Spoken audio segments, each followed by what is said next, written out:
सिद्दीकी साहब की एक छवि थी थोड़ी सी, वो छवि इनकी इतनी ज़बरदस्त थी, किसको मिलेगा। लेकिन ललित यादव जी आते हैं तो जीतने की संभावना ज़्यादा हो सकती है।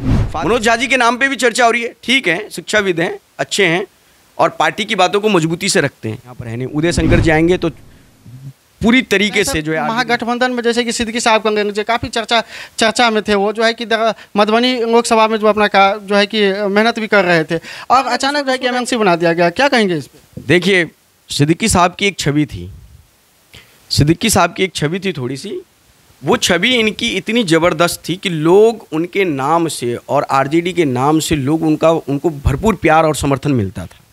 अच्छे छवि के नेता रहे हैं।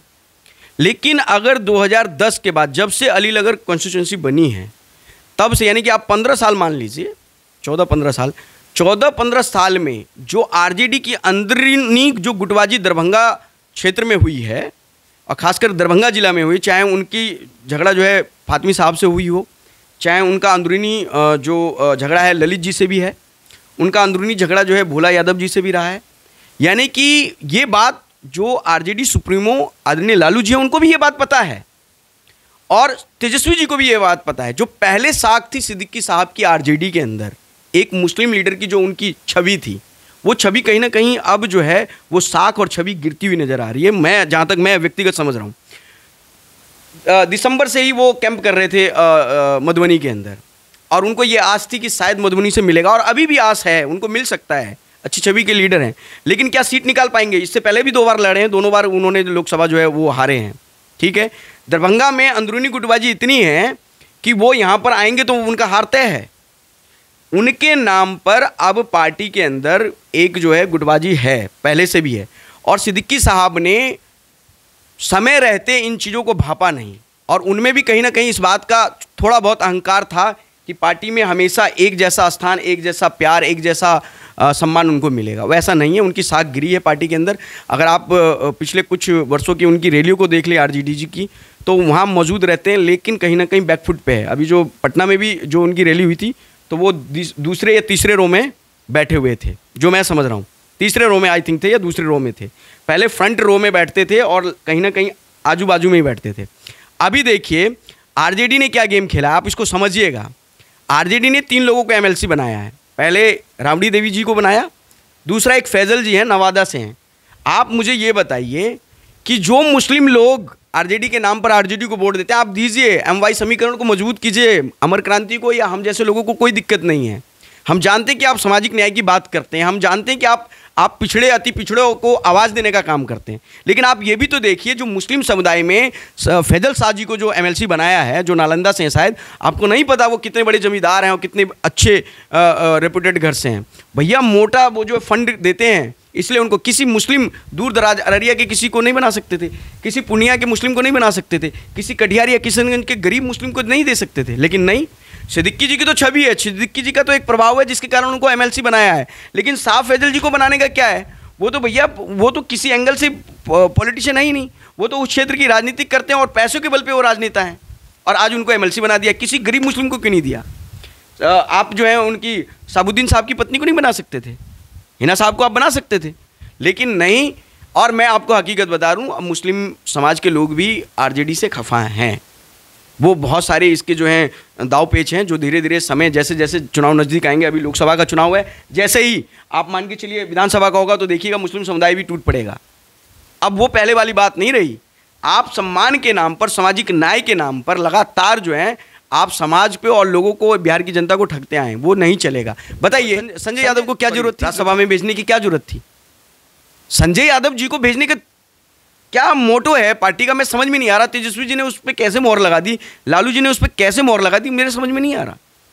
भैया आप किसी मुस्लिम को भेज सकते थे, किसी दूसरे पिछड़े अति पिछड़े समाज से आप ले सकते थे, आपने उनको भेज दिया। मनोज झा जी के नाम पे भी चर्चा हो रही है, ठीक है, शिक्षाविद हैं, अच्छे हैं और पार्टी की बातों को मजबूती से रखते हैं। लेकिन एक टर्म तो उनका खत्म हो गया, दूसरे टर्म में आपने सिर्फ उनको बोलने के लिए वहाँ रखा है। अच्छी बात है, आप रखिए, लेकिन कुछ नाम, कुछ निर्णय राजद के, समाज के लोगों के और बिहार के हित में नहीं है, ये बात मान लीजिए। उसमें सिद्दीकी साहब का भी एक जो रुतबा था वो धीरे धीरे समाप्त हो गया है। वो अब जो है पहले वाली बात नहीं रही। तो क्या लगता है महागठबंधन लोकसभा चुनाव में अभी वर्तमान में जो लोकसभा चुनाव होने वाली है, किस पे दांव खेल सकते हैं, दरभंगा लोकसभा सीट पे या मधुबनी लोकसभा सीट? देखिए, अगर कोई लीडर है यहाँ पर आरजेडी में, अभी फिलहाल जो मैं जहाँ तक मैं समझ रहा हूँ, इसमें अगर आरजेडी से कोई लीडर है तो वो है ललित बाबू। पिछले 5-6 बार वो विधायक रहे हैं, अभी मंत्री भी बने थे, और उनको लगभग सभी जाति धर्मों के लोग उनको पसंद करते हैं, ठीक है, और विशेषकर यादव समाज के लोग जो हैं उनको पसंद कर रहे हैं, और अगर वो आते हैं तो फिर कांटे की टक्कर होगी, ये बात तय है। और ललित यादव जी में हर एक गुण है, हर एक, मतलब कहते हैं ना, एक नेता के अंदर जो गुण होने चाहिए, दबंगता भी है, कूट कूट के भरा हुआ है, मतलब एक नेता की जो गुण होने चाहिए वो सारे गुण हैं, और वो उस गुण में सक्षम भी है, और जीत के वो निकाल भी सकते हैं। लेकिन ये देखना है, ये तो भविष्य में है कि अभी क्योंकि तय तो हुई नहीं है सीट किसको मिलेगा, लेकिन ललित यादव जी आते हैं तो जीतने की संभावना ज़्यादा हो सकती है। फातमी साहब भी आते हैं तो जीतने की संभावना हो सकती है, लेकिन अब फातमी साहब तो है नहीं, वो तो जेडीयू के हैं, तो अगर पाला पलटते हैं तब बात बन सकती है। अदरवाइज़ ललित यादव के समकक्ष और उनके कद के बराबर अभी आरजेडी का कोई लीडर यहाँ पर है नहीं। उदय शंकर जी आएंगे तो पूरी तरीके से जो है आरजेडी यहाँ हारेगी, ये लिख के ले लीजिए मुझसे। क्या वजह हो सकती है उदय शंकर जी के आने से आरजेडी हार सकते हैं, क्या हो सकता है? उदय शंकर जी पैसे के बल पे नेता बने हैं, कौन नहीं जानता है, मुंह पे नहीं बोल रहे हैं लोग, इससे क्या मतलब है? मैं तो जान रहा हूँ उनको, बहुत अच्छे से जान रहा हूँ, और बहुत सारी चीज़ जानता हूँ।